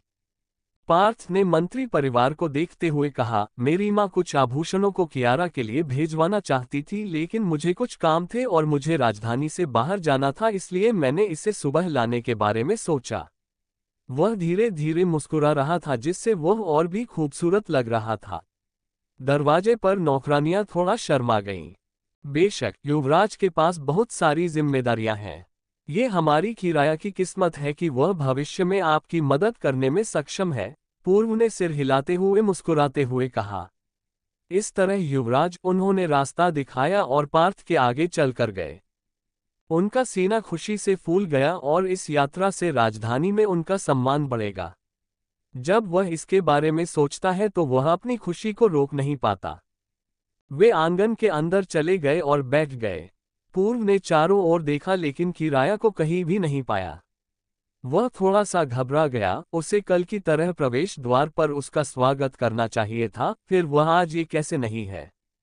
क्या उसे उसके आने का अंदाजा नहीं है? मैडम उर्वी को पता था कि पर्व क्या सोच रहा है। युवराज, कृपया आपके स्वागत में कियारा की अनुपस्थिति पर बुरा न माने। युवराज द्वारा उसे कीमती फूल उपहार में देने के बाद वह देर रात तक फूलों की तारीफ कर रही थी। मुझे उसे सोने के लिए मनाना पड़ा। मेरे हिसाब से वह पौधों की देखभाल में व्यस्त है। ये सुनकर पर्व की भौहें गायब हो गईं। उसने हल्का सा सिर हिलाकर दिखाया कि वह समझ गया है कि वह क्या कहना चाह रही थी। मैडम उर्वी को राहत महसूस हुई। मैं पहले उसे ढूंढ कर लेकर आती हूँ। ये कहते हुए वह कियारा के कमरे की ओर चल दी। किराया उदास होकर बिस्तर पर बैठी थी। वह नहीं जानती कि उसे क्या करना चाहिए और वह ये बात भी पहले से जानती थी कि पार्थ पहले से ही महल में आ चुका है। उर्वी अंदर गई और उसने अपनी बेटी को देखा। उसने चेहरा बनाया। कियारा, क्या हुआ? माँ। किराया ने ऊपर देखा। उसकी आंखें आंसुओं से चमक उठी। माँ, वह उठी और उर्वी को गले लगाते हुए उसकी ओर दौड़ी। क्या हुआ? तुम इतनी डरी हुई क्यों हो? उर्वी ने प्यार से उसकी पीठ थपथपाई। माँ, मुझे नहीं पता कि अब क्या करूं, सब कुछ बर्बाद हो गया है, किराया सिसकते हुए बोली। किराया, तुम क्या कह रही हो? क्या तुम शांत हो जाओगी और मुझे बताओगी? उर्वी दूर चली गई और अपनी बेटी की ओर देखने लगी। कि राया ने हाँफते हुए पिछले दरवाजे की ओर इशारा किया। उर्वी ने मुड़कर देखा तो फर्श पर टूटे हुए फूल दिखे। यह अचानक उर्वी की आंखें सदमे से फैल गईं। वह अपनी बेटी की ओर देखने लगी और फिर फूलों की ओर। क्या ये युवराज का उपहार नहीं है? इसकी हालत ऐसे कैसे हुई? उसने पूछा। मैं नहीं जानती माँ, किराया ने अपना सिर हिलाया। कल रात जब मैं बिस्तर पर गई तो सब कुछ ठीक था, लेकिन जब मैं सुबह उठी तो सब कुछ ऐसा था। सेविकाओं को भी नहीं पता कि यह कैसे हुआ। उन्हें पता नहीं था, रात को कोई आवाज नहीं सुनाई देती, लेकिन सुबह। कियारा रोते हुए कहती है, माँ, अगर युवराज ने ये देखा तो वह मुझसे निराश हो जाएगा। वह सोचेंगे कि मैं उसके उपहारों का भी ध्यान नहीं रख सकी, तो मैं युवरानी की जिम्मेदारी का ख्याल कैसे रख पाऊंगी। मैडम उर्वी ने थोड़ा सा सिर हिलाते हुए अपनी आंखें बंद कर लीं। अब ये बहुत बड़ी समस्या थी। अगर युवराज फूल देखने आ गए तो समझाना मुश्किल हो जाएगा। उन्होंने अभी तक शादी नहीं की है और अगर किराया ने अपनी छाप खो दी तो वह भविष्य में चाहे कितनी भी कोशिश कर ले, वह पार्थ का दिल नहीं जीत पाएगी। उसने अपना सिर हिलाया और फर्श पर बिखरे हुए फूलों को देखा। उसे इसे एक दुर्घटना बनाना होगा और साबित करना होगा कि कियारा निर्दोष है। क्योंकि यह पहले ही हो चुका है, हम इसे बदल नहीं सकते। और मुझे यकीन है कि युवराज फूल भी मांगेंगे, मैडम उर्वी ने कहा। माँ, अब हमें क्या करना चाहिए? कियारा ने पूछा। मैडम उर्वी ने अपनी बेटी की ओर देखा। तुम ऐसा करो। उसने किराया के कान में फुसफुसाया। आंगन में सबसे पहले चाय परोसी गई। आज सानंद मौजूद नहीं थे। चूंकि वह बूढ़ा और कमजोर है, इसलिए वह अपने कमरे में ही रहता है और दोपहर का भोजन परोसने के बाद ही बाहर आता है। इसलिए पूर्व अतिथि का स्वागत करने के लिए वहां मौजूद था। हल्की चाय बहुत अच्छी प्रकार की थी, जो मंत्री हवेली के सम्मान के हिसाब से थी। पार्थ ने उसके स्वाद से सिर हिलाया। उसे स्वाद पसंद आया। उन्हें कहना होगा कि प्रधानमंत्री की हवेली काफी सुरक्षित है और इसमें अच्छी तरह की चीजें भी काफी सारी हैं। मैडम उर्वी फिर मुस्कुराती हुई कियारा के कमरे से वहां आई। खाना परोसने वाला है, क्या हमें खाना वाले कमरे में चलना चाहिए? किराया कहाँ है? पूर्व ने भौहें चढ़ा ली। वह फूलों को पानी दे रही है। वह शायद यहीं आ रही होगी। उर्वी की यह बात कहते ही किराया मुस्कुराते हुए अंदर आंगन में चली आई। युवराज का देर से स्वागत करने के लिए मैं क्षमा चाहती हूँ, उसने पार्थ से माफी मांगते हुए कहा। कोई बड़ी बात नहीं है, कुमारी कियारा। पार्थ ने हाथ हिलाया और कहा। क्योंकि सभी लोग यहाँ हैं, इसलिए हमें अब खाने वाले कमरे में जाना चाहिए। ठंडा होने पर खाना अच्छा नहीं लगेगा, मैडम उर्वी ने फिर सुझाव दिया। इस बार किसी ने कुछ भी नहीं किया और आपत्ति नहीं जताए और वे खाने वाले कमरे में चले गए। खाने का समय छोटी मोटी बातचीत में बीत गया। पार्थ की ओर से साम्राज्य किराया को कुछ गहने उपहार में देना चाहती थी, इसलिए उसने उसे बक्से भेजने के लिए कहा। इसलिए पार्थ ने सोचा खुद आकर देना अच्छा रहेगा और माँ का काम भी पूरा हो जाएगा। क्योंकि प्रधानमंत्री परिवार शाही परिवार से संबंधित होने वाला है, इसलिए कोई बड़ा कारण न होने पर भी पार्थ का आना कोई बड़ी बात नहीं है। भोजन के बाद वे वापस आंगन में चले गए। कुमारी कियारा, मैं लाल ट्यूलिप के कुछ बीज लाया हूँ। ये तेजी से बढ़ता है और ज्यादा देखभाल की जरूरत नहीं होती है, पार्थ ने कहा और उसने एक छोटी थैली निकाली और किराया को दे दी। धन्यवाद युवराज, मैं इसका अच्छे से ख्याल रखूंगी, किराया ने खुशी से स्वीकार किया। तभी एक सेविका उनकी ओर दौड़ी। कुमारी, कुमारी, सेविका ने हड़बड़ाकर कहा। क्या हुआ? किराया ने भौहें चढ़ाते हुए पूछा। श्रीमती, जिस फूल को आपने सुबह बड़े प्यार से पानी दिया था, वह यही है। सेविका कांप उठी। इसका क्या हुआ? किराया ने घबराते हुए पूछा। सेविका ने जवाब दिया, कुमारी, हमें नहीं पता कि कहां से एक चौड़ी बिल्ली आंगन में कूद गई और पागलों की तरह इधर उधर भागने लगी। हमने उसे भगाने की कोशिश की लेकिन इस दौरान वह फूलों के गमलों पर कूद गई और उसे बर्बाद कर दिया। क्या, मेरे फूल, तुम सब वहां क्या कर रहे हो? क्या मैंने तुमसे नहीं कहा था कि जब मैं वहां नहीं रहूंगी तो अच्छी देखभाल करना? तुम बेकार सेवक हो, किराया बोली और तुरंत अपने आंगन की ओर भागी। क्या हो रहा है? पूर्व ने इस खबर पर नाराजगी दिखाते हुए बोला। चलिए वहां चलकर देखते हैं, पार्थ ने शांति से उत्तर दिया। जब वह किराया के कमरे की ओर चलने लगा तो मैडम उर्वी ने उसकी ओर देखा और उसका पीछा किया। जब वे पहुंचे तो उन्होंने देखा कि किराया नौकरानियों को थप्पड़ मार रही है। क्या मैंने आप सभी को आलसी बने रहने के लिए रखा है?